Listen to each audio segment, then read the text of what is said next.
Dobre, začíname putovanie po stopách filozofov. Kde sme? V Aténach, Sokratovo väzenie.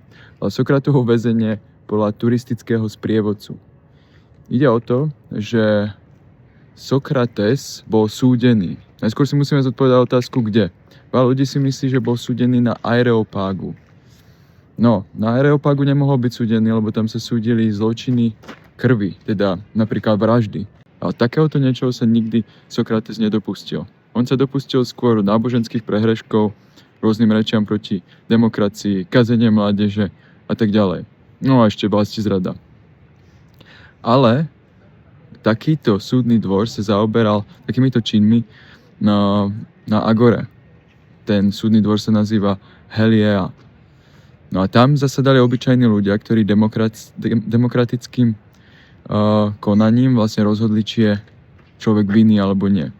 A hneď vedľa, čo je logické, sa nachádzalo aj väzenie, kde uväznili vinníkov po rozhodnutí súdneho dvoru. No a tam bol uväznený aj Sokrates. Dokonca sa tam našli keramické flaštičky s obsahom jedu, s bolehlavom, ktorý musel vypiť ako trest smrti za svoje prehrešky voči Aténam.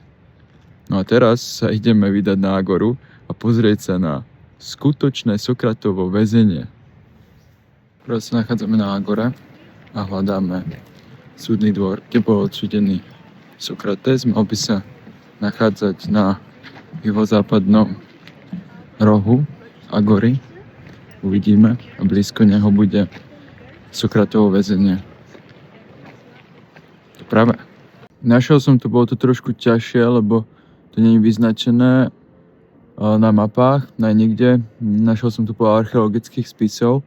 Takže toto miesto, čo tu vidíte za mňou, tak toto celé bolo vlastne budova súdu. No a keď pôjdeme ďalej, toto nie je vyznačené, ale kúsok odtiaľ by malo byť štátne väzenie, kde bol Sokrates uväznený, vlastne kde vypil bolehlav. Takže takto vyzerá to miesto. Takže to je súdny dvor, kde súdili občania a tam odsúdili aj Sokrata. Takže asi idem vlastne teraz ku väzeniu, lebo tu som na zakázanej časti, aby som sa sem dostal. Takže idem ku väzeniu. Konečne som našiel skutočné Sokratovo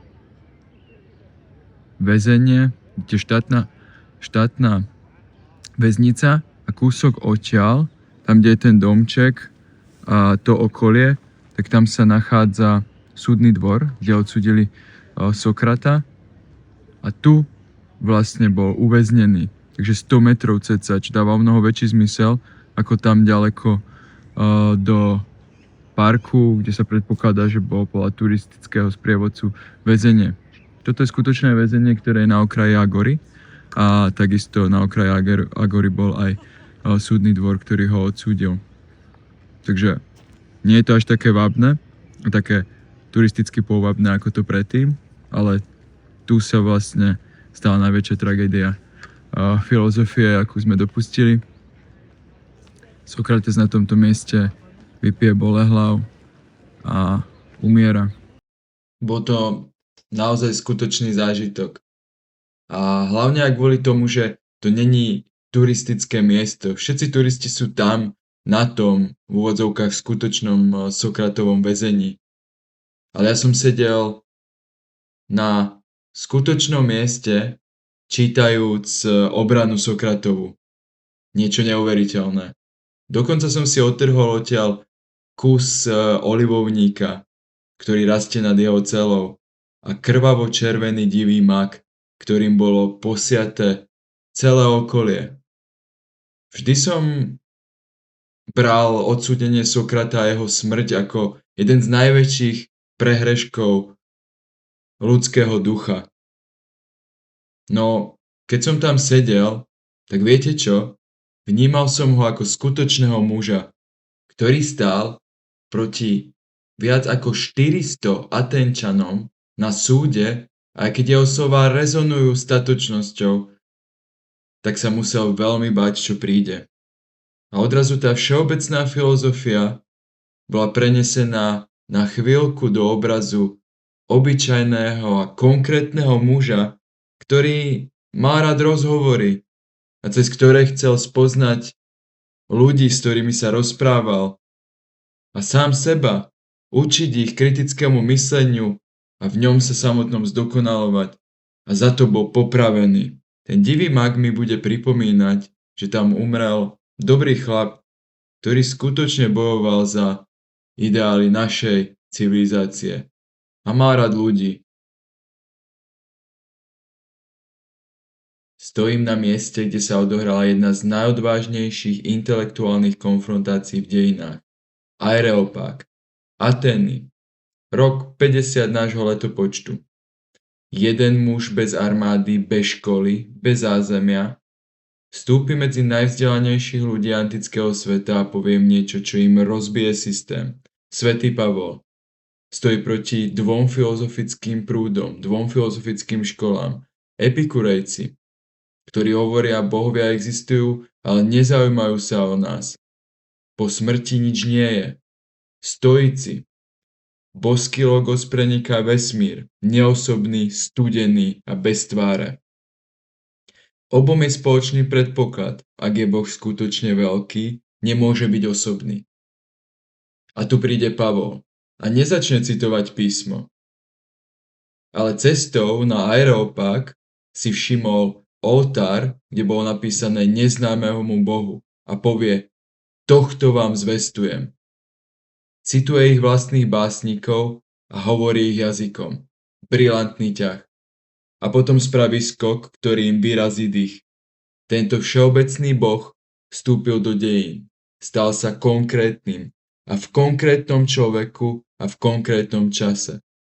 Ich všeobecného Boha preklopil do idei kresťanstva. Je to ten istý Boh, ktorý sa stal konkrétnym. Je to pre nich filozofický škandál. Logos nemôže mať tvár, čo je večné, nemôže byť časové. Pavol hovorí opak. Len skutočne nekonečný Boh môže byť zároveň úplne všeobecný, ale aj úplne osobný. Bolo to skutočne neuveriteľné stať na tom mieste, kde ste doslova cítili tú skutočnú konfrontáciu na jednej strane svätým Pavlom, ktorý sa rozhodol argumentovať voči dvom školám, ktoré majú tak obrovskú intelektuálnu prácu za sebou a tradíciu. Musela to byť fakt nehorázne ťažká pozícia skúsiť argumentovať a skúsiť rozbiť ich systémy. Tá konfrontácia medzi tým konkrétnym osobným Bohom kresťanstva na jednej strane a tým tradičným Bohom, ktorý bol budovaný stáročia cez filozofiu, ten neosobný Boh, to všeobecno, to bolo niečo neuveriteľné tam stáť a až ste doslova cítili tú hmotnosť argumentov, ktoré rezonovali celým tým kopcom Areopágu. Určite odporúčam sa tu zastaviť a nasať tú atmosféru. Práve sa nachádzam na mieste, kde sa zrodila priama demokracia. Tam ten vysoký skalnatý výbežok, tak to je Béma. Tam vždycky rečnil ten, ktorý chcel predniesť nejaký návrh na zlepšenie, alebo ak sa mu niečo nepozdávalo a potom sa o tom hlasovalo. Tu nasedával napríklad aj Sokrates, ktorý nikdy, aj keď bol dobrým rečníkom a viedol veľa dialogov, nikdy si nevstal za túto Bému, pretože neveril v demokraciu.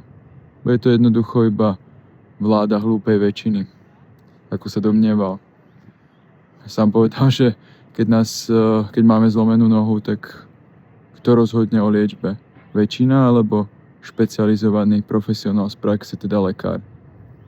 On veril, že vládnuť by nám mala aristokratická vrstva. V dnešnom svete má skôr takú negatívnu konotáciu, ale môžeme povedať, že epistokracia. Takže epistéma ako poznanie a ľudia, ktorí inklinujú k poznaniu, by nám mali vládnuť. Niečo ako filozofia, alebo tí, ktorí jednoducho rozumejú politickému a verejnému životu a ktorí sa snažia riadiť štát s múdrosťou. Ale nie seba uprednostňovať, ale uprednostňovať štát, štátne záujmy a samotných ľudí. Teda skôr slúžiť ľudu. Platón sám hovorí, že Najlepší líder je ten, ktorý nechce viesť, ktorý jednoducho nechce byť lídrom, ktorý to odmieta. Len taký líder skutočne dokáže slúžiť národu. No a aj keď to odmietali títo filozofi, Sokrates, Aristoteles aj Platón, tak je veľmi príhodné hovoriť práve na mieste priamej demokracie, keď priamo človek mohol rozhodovať o štáte bez žiadneho prostredníka. Takže Pnyx.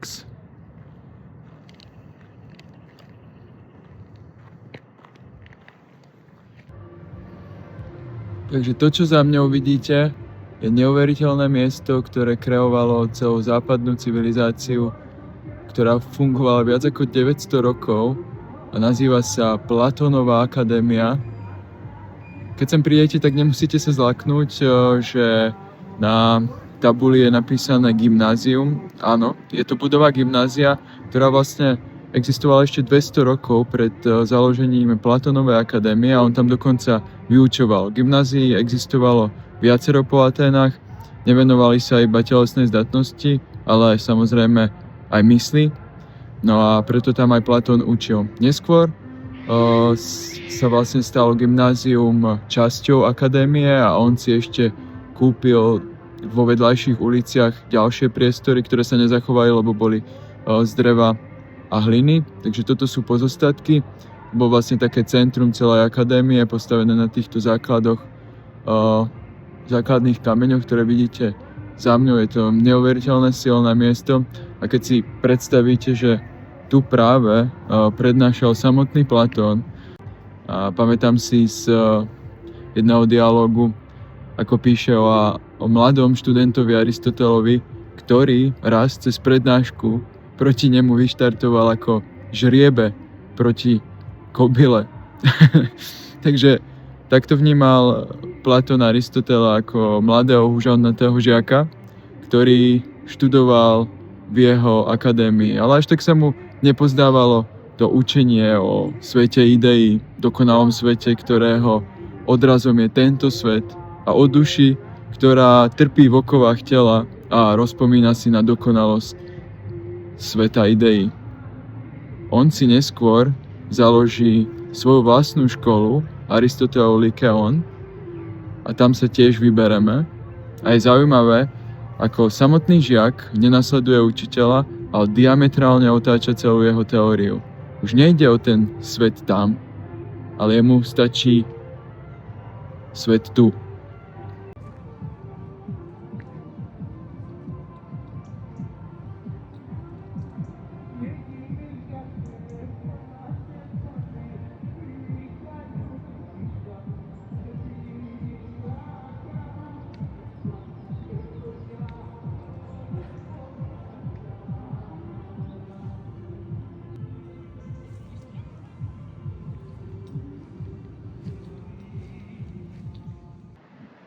Práve sa nachádzame na poslednom mieste a to je Aristotelov Lykeon.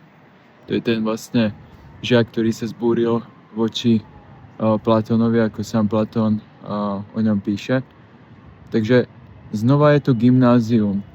Gymnázia vznikali v Aténach a vyučovali vlastne mladých mužov telesnej zdatnosti, bojovali tam napríklad zápasenia a box, vlastne dokopy to bola disciplína, jak bojovali nahý. A potom dokonca bola miestnosť, kde sa nahý mazali olivovým olejom. Takže zaujímavé, mali tu aj vlastné kúpele, ale nie až tak premakané ako v Ríme. Takže volá sa to Aristotelov Lykeon, ale v podstate táto oblasť je Lykeon, tak ako Platónová akadémia. Nie je to, že Platónová akadémia, ale oblasť sa volá akadémia. A na oboch oblastiach, aj v akadémii, aj v Lykeone, vznikli gymnázia. V týchto gymnáziách Platón vyučoval v gymnázii v akadémii a Aristoteles na gymnáziu v Lykeone. Potom vlastne vznikli z toho ich vlastné školy.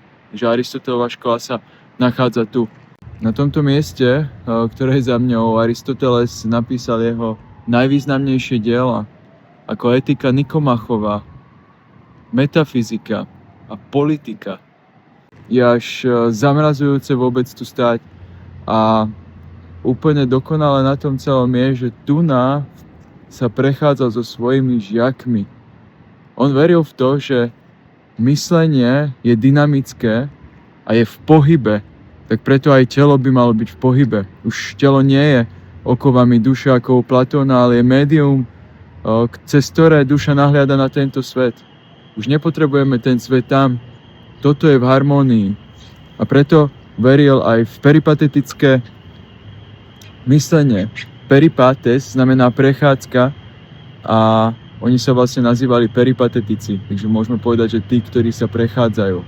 Takže mysleli a rozprávali sa za pochodu. Musela to byť skvelá škola. Takže som veľmi šťastný, že som na tomto mieste a vidíme, že aj ten najneposlušnejší žiak môže vybudovať svoj vlastný smer, svoju slobodnú filozofiu a svoju vlastnú školu. Teším sa, že ste boli so mňou na tejto filozofickej púti Aténami. Bola to naozaj inšpirujúca prechádzka v kolíske našej západnej civilizácie. Byť chvíľu v tichu, s myšlienkami veľkých mien a na miestach, ktoré pohli celou našou spoločnosťou. To je niečo, čo vás aj v dnešnom modernom svete privedie k novým myšlienkam a interpretáciám. Určite to vyskúšajte.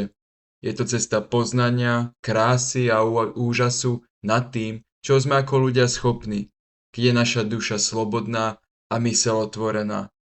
A možno nemusíte letieť do Atén. Stačí nájsť svoje vlastné miesto ticha, kde sa myseľ upokojí a duša začne klásť otázky, lebo filozofia nezačína na slávnych miestach, začína vtedy, keď sa zastavíte. Len jedno upozornenie. Filozofia vás neupokojí, prebudí vás a niektoré veci, ktoré ste považovali za samozrejmé, už nikdy nebudú také, ako boli. To je jej dar.